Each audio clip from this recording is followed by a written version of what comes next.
Assalamualaikum warahmatullahi wabarakatuh. Kami dari kelompok 1 akan menyampaikan materi sensasi, persepsi, dan memori. Kelompok 1 ini beranggotakan 4 orang, yaitu Jalid Lozi, Anissa Sarah, Afif Pudin, dan Nurul Mutiara Firdausi. Tanpa lama-lama lagi, langsung saja kita masuk ke pembahasan materinya. Materi pertama yaitu ada definisi. Yang pertama itu ada sensasi.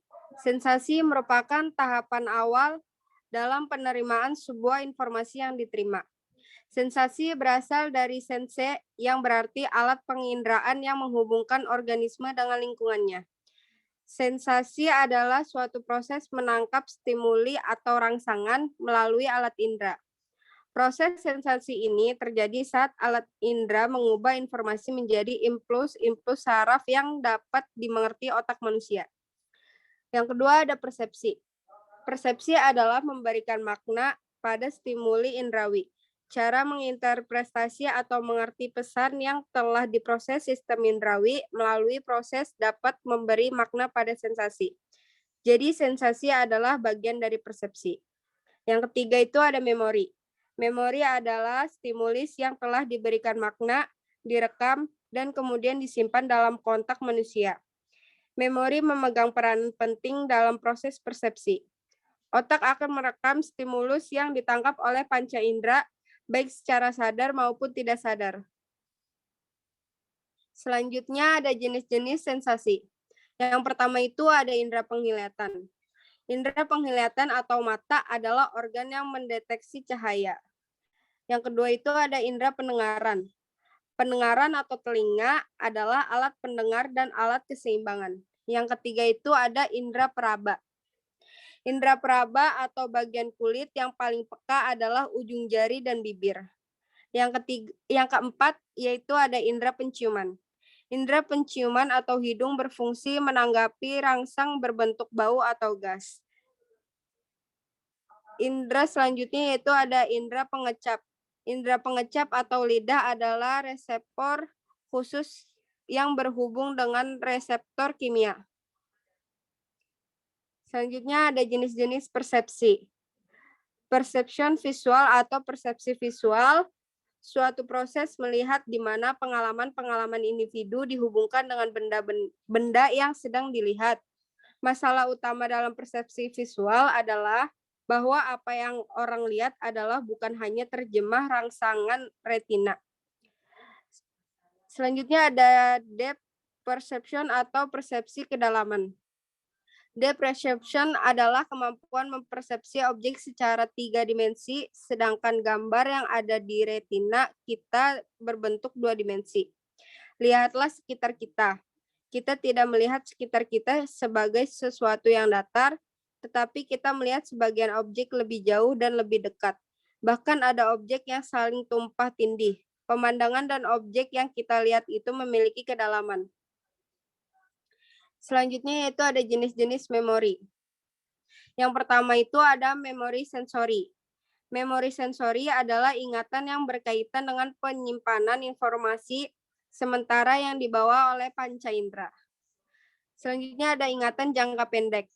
Ingatan jangka pendek atau sering disebut dengan short-term memory atau working memory adalah suatu proses penyimpanan memori sementara. Artinya informasi yang disimpan hanya dipertahankan selama informasi tersebut masih dibutuhkan. Selanjutnya ada ingatan jangka panjang.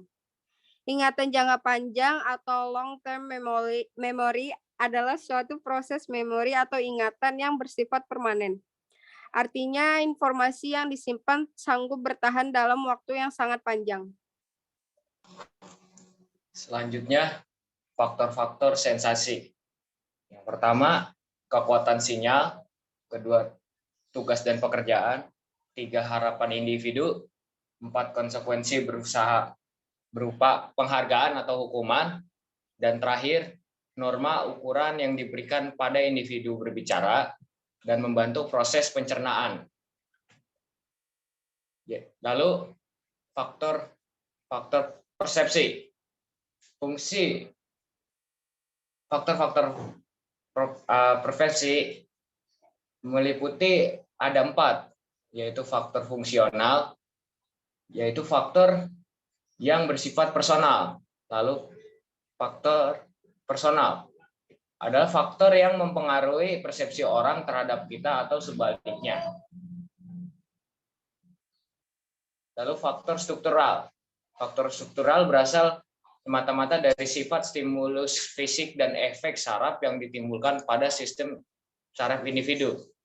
Dan yang terakhir ialah faktor situasional, yaitu pengaruh situasional dapat dijelaskan dari eksperimen Salomon Asar dalam psikologi komunikasi karangan Jalaluddin Rahmat menerangkan bahwa kata yang disebutkan pertama akan mengarahkan penilaian selanjutnya, atau bagaimana kata sifat mempengaruhi penilaian terhadap seseorang. Lalu faktor-faktor memori. Faktor-faktor memori meliputi faktor usia, di mana ingatan paling tajam pada diri manusia kurang lebih pada masa kanak-kanak, yaitu sekitar tahun 10 sampai 14 tahun. Dan ini berlaku untuk ingatan yang bersifat mekanis, yakni ingatan untuk kesan-kesan penginderaan. Lalu kedua, kondisi fisik, di mana kondisi fisik ini memengaruhi sebuah memori pada manusia. Misalnya kelelahan, sakit, dan kurang tidur dapat menurunkan daya kerja atau prestasi ingatan. Ketiga ialah faktor emosi. Dalam hal ini, seseorang akan mengingat sesuatu lebih baik apabila peristiwa-peristiwa itu menyentuh penasaran, perasaan, sedangkan kejadian yang tidak menyentuh emosi seringkali diabaikan. Lalu terakhir ialah minat dan motivasi.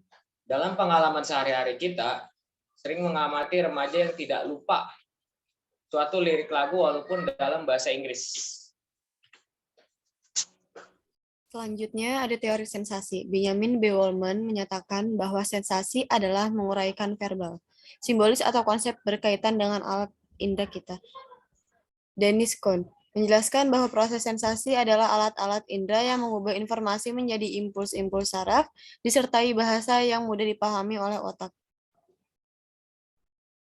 Teori persepsi. Menurut Sugihartono, mengemukakan bahwa persepsi adalah kemampuan otak dalam menerjemahkan stimulus atau proses untuk menerjemahkan stimulus yang masuk ke dalam alat indera manusia. Persepsi manusia terdapat perbedaan sudut pandang dalam penginderaan. Menurut Bima Walgito mengungkapkan bahwa persepsi merupakan suatu proses pengorganisasian, penginterpretasian terhadap stimulus yang diterima oleh organisme atau individu sehingga menjadi sesuatu yang berarti dan merupakan aktivitas yang integrat dalam diri individu.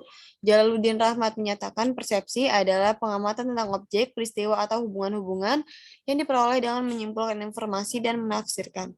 Suharman menyatakan persepsi merupakan suatu proses menginterpretasikan atau menafsir informasi yang diperoleh melalui sistem alat indera manusia.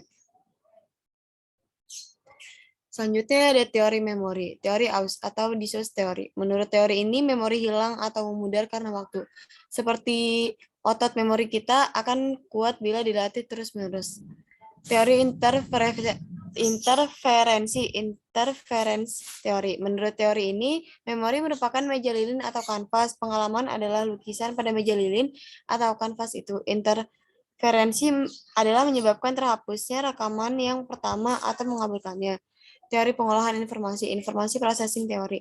Teori ini menyatakan bahwa informasi mula-mula disimpan pada sensory storage, kemudian masuk short-term memory, lalu dilupakan atau decoding untuk dimasukkan ke dalam long-term memory.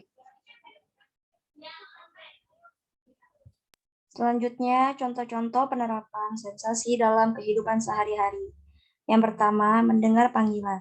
Saat seseorang dipanggil, maka akan terjadi proses sensasi dalam komunikasi interpersonal yang berlangsung. Panggilan tersebut merupakan stimulus berupa suara yang kemudian akan ditangkap oleh indera pendengaran. Proses mendengar inilah yang kemudian disebut sebagai sensasi. Sebuah awal dari tahap komunikasi interpersonal sebelum stimulus tersebut kemudian diproses hingga ke tahap berpikir untuk menghasilkan respon. Stimulus ini juga bisa menjadi ciri-ciri perhatian dalam psikologi. Yang kedua, mengenal wajah. Saat kita sedang berjalan-jalan dan mengamati wajah orang-orang, disitulah terjadi proses recognition atau pengenalan wajah. Ingatan kita pada wajah-wajah orang akan menyebabkan kita merasakan sensasi berupa sensasi penglihatan.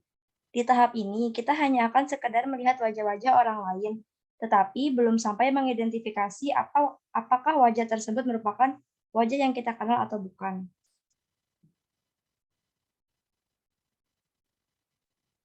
Selanjutnya, contoh penerapan persepsi dalam studi kasus.